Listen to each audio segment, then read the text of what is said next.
الحمد لله والصلاة على رسول الله ومن تبعه بإحسان ومن والاه أما بعد فأعوذ بالله من الشيطان الرجيم بسم الله الرحمن الرحيم وسارعوا إلى مغفرة من ربكم وجنة عرضها السماوات والأرض أعدت للمتقين الذين ينفقون في السراء والضراء والكاظمين الغيظ والعافين عن الناس والله يحب المحسنين صدق الله العظيم۔ سامعین گرامی قدر، اس آیت کریمہ میں اللہ تبارک و تعالی نے اپنے بندوں کو ترغیب دی ہے کہ تم اپنے رب کی مغفرت کی طرف دوڑو اور اپنے رب کی اس جنت کی حصول کی کوشش کرو جس کی چوڑائی آسمان و زمین کے برابر ہوگی، اور وہ جنت متقین کے لیے تیار کی گئی ہے، پرہیزگار بندوں کے لیے بنائی گئی ہے۔ متقی اور پرہیزگار بندے کون ہیں؟ متقی اور پرہیزگار بندوں کے اندر کون سے اوصاف ہوتے ہیں؟ اللہ تبارک و تعالی نے اگلی آیت میں ان بندوں کی نشاندہی کی ہے کہ جس بندے کے اندر مذکورہ اوصاف پائے جائیں گے وہ متقی بندہ ہے، اور اسی متقی بندے کے لیے جنت تیار کی گئی ہے۔ اللہ تبارک و تعالی فرماتے ہیں کہ جو خوشی اور غم دونوں حالتوں میں اللہ کی راہ میں خرچ کرے، الذین ينفقون فی السراء والضراء، خوشی کی حالت میں بھی خرچ کرے اور تکلیف کی حالت میں بھی خرچ کرے۔ دوسری صفت ہے والکاظمین الغیظ، جو اپنے غصے کو پینے والے ہیں، جو اپنے غصے کو دبانے والے ہیں، اپنے غصے پر قابو رکھنے والے ہیں، جو اپنے غصے کا اظہار نہیں کرتے، غصے کے عالم میں کسی کے اوپر ظلم اور زیادتی نہیں کرتے، اپنے غصے پر وہ کنٹرول رکھتے ہیں، اپنے غصے کو وہ اپنے قابو میں رکھتے ہیں۔ اور تیسری صفت اللہ تبارک و تعالی نے بیان فرمائی ہے والعافین عن الناس، جو لوگوں کو معاف کرنے والے ہیں، لوگوں سے درگزر کرنے والے ہیں، ان کی غلطیوں پر انہیں معاف کر دیتے ہیں، درگزر کر دیتے ہیں، بدلہ نہیں لیتے، انتقام نہیں لیتے،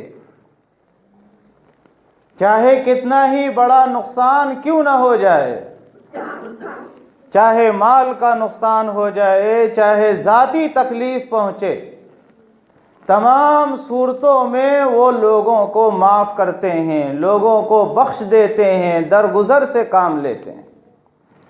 آگے اللہ تبارک و تعالی نے فرمایا واللہ یحب المحسنین، کہ احسان کرنے والوں کو، حسن سلوک کرنے والوں کو اللہ تبارک و تعالی پسند فرماتے ہیں۔ تو ان دو آیت کریمہ میں اللہ تبارک و تعالی نے ایک مضمون بیان فرمایا ہے، اور وہ یہ ہے کہ اللہ تبارک و تعالی کی طرف سے بخشش اور مغفرت عطا ہوگی۔ اللہ تبارک و تعالی نے جنت بنائی ہے جو بہت ہی وسیع و عریض جنت ہے، اور یہ بخشش اور مغفرت اور یہ جنت کس کے لیے ہے؟ اللہ تبارک و تعالی فرماتے ہیں کہ یہ متقی اور پرہیزگار بندوں کے لیے ہے۔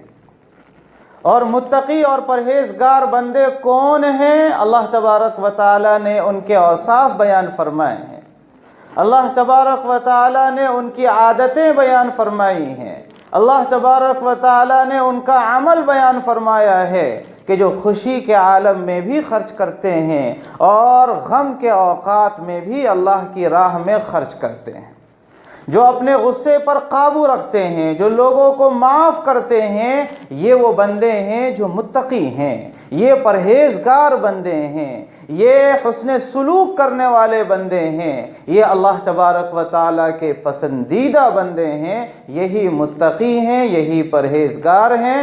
انہی کے لیے اللہ کی طرف سے مغفرت کا پروانہ جاری کیا جائے گا اور انہی کے لیے اللہ تبارک و تعالیٰ نے جنت تیار کی ہے۔ اس آیت کریمہ میں اللہ تبارک و تعالیٰ نے معاف کرنے کی، عفو درگزر سے کام لینے کی بڑی فضیلت بیان کی ہے کہ یہ بہت بڑی صفت ہے، یہ بہت بہترین صفت ہے۔ یہ صفت کسی عام آدمی کی صفت نہیں ہے، یہ اللہ کے پسندیدہ بندوں کی صفت ہے، یہ اللہ کے متقی اور پرہیزگار بندوں کی صفت ہے، یہ بہت اعلیٰ درجے کی صفت ہے۔ اس صفت کی اللہ تبارک و تعالیٰ نے اس آیت کریمہ میں یہ فضیلت بیان کی ہے۔ اس آیت کریمہ کے ذیل میں امام بیہقی رحمۃ اللہ علیہ نے ایک واقعہ لکھا ہے حضرت علی بن حسین رضی اللہ تعالی عنہ کا۔ حضرت حسین حضرت علی کے لڑکے ہیں اور حضرت حسین کے جو صاحبزادے ہیں ان کا نام بھی علی ہے۔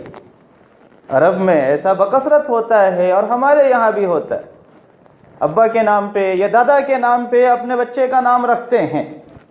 تو حضرت علی بن حسین رضی اللہ تعالی عنہ، ان کا ایک واقعہ لکھا ہے امام بیہقی رحمۃ اللہ علیہ نے اسی آیت کے ذیل میں۔ واقعہ یہ ہے کہ ایک مرتبہ ان کی کنیز، ان کی باندی ان کو وضو کروا رہی تھی۔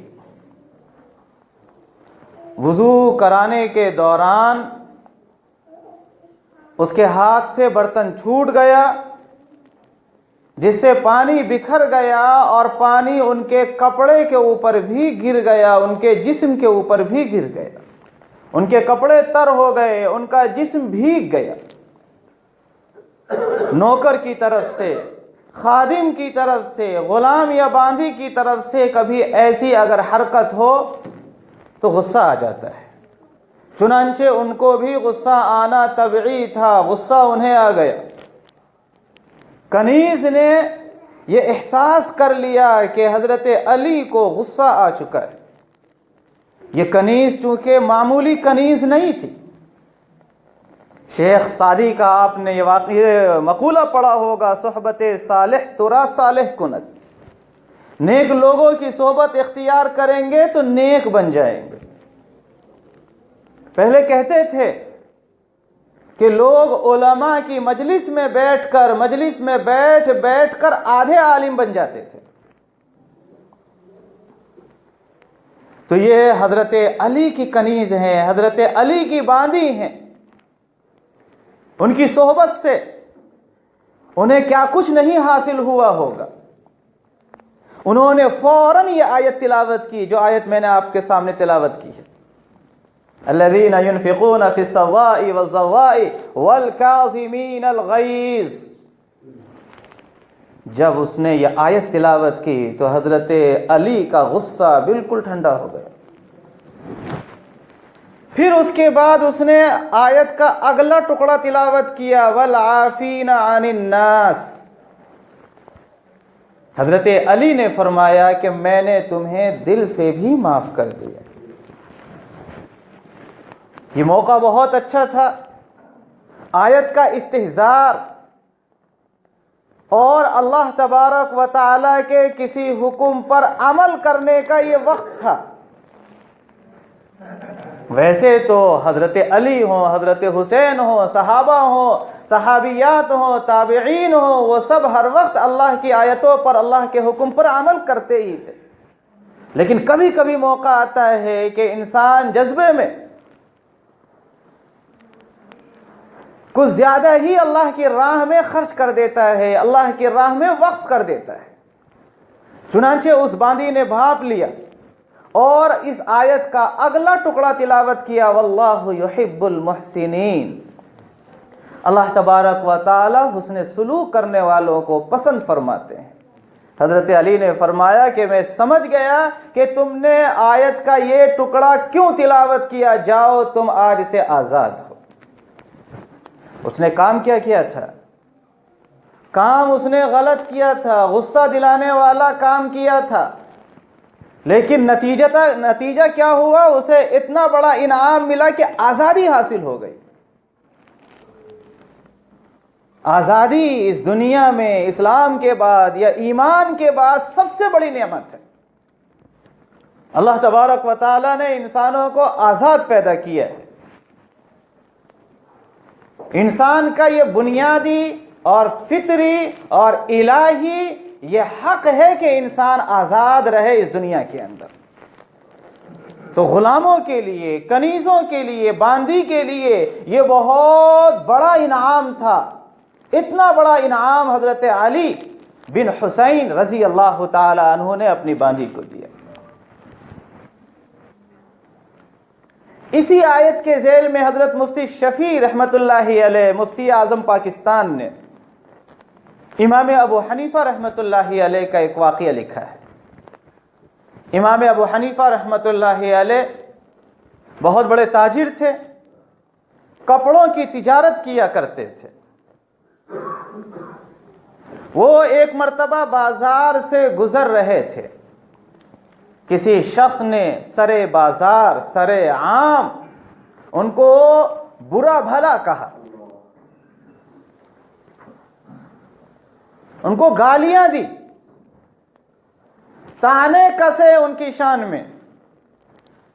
امام ابو حنیفہ رحمت اللہ علیہ نے جواب میں ایک لفظ نہیں کہا۔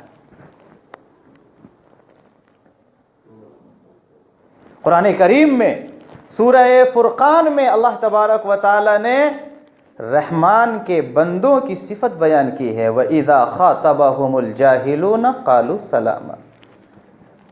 جب کوئی جاہل ان سے جہالت کی باتیں کرتا ہے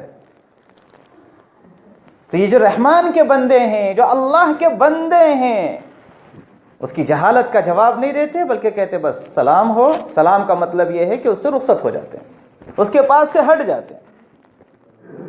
چنانچہ امام ابو حنیفہ رحمت اللہ علیہ نے بھی اس کی جہالت کا کوئی جواب نہیں دیا، سیدھے اپنے گھر تشریف لے گئے، اور لکھا ہے کہ انہوں نے ایک بڑے تشت میں دراہیم و دنانیر بھرے، درہم کہتے ہیں چاندی کے سکے کو، اور دینار کہتے ہیں سونے کے سکے کو۔ یہ ہماری طرح کی کرنسی نہیں چلتی تھی، کاغذ کی کرنسی جس کی کوئی ویلیو نہیں ہے، ایک رات میں اس کی ویلیو ختم ہو جاتی ہے۔ بالکل اصل ویلیو جس کی ہے، چاندی اور سونے کے سکوں سے انہوں نے اپنا تشت بھرا اور اسے اٹھا کر اس شخص کے گھر لے گئے جس نے گالیاں دی۔ دروازہ کھٹکھٹایا، وہ شخص اندر سے باہر آیا، اس نے دیکھا کہ ابھی تو ان کو میں نے سرے بازار رسوا کیا تھا، یہ میرے گھر آ گئے۔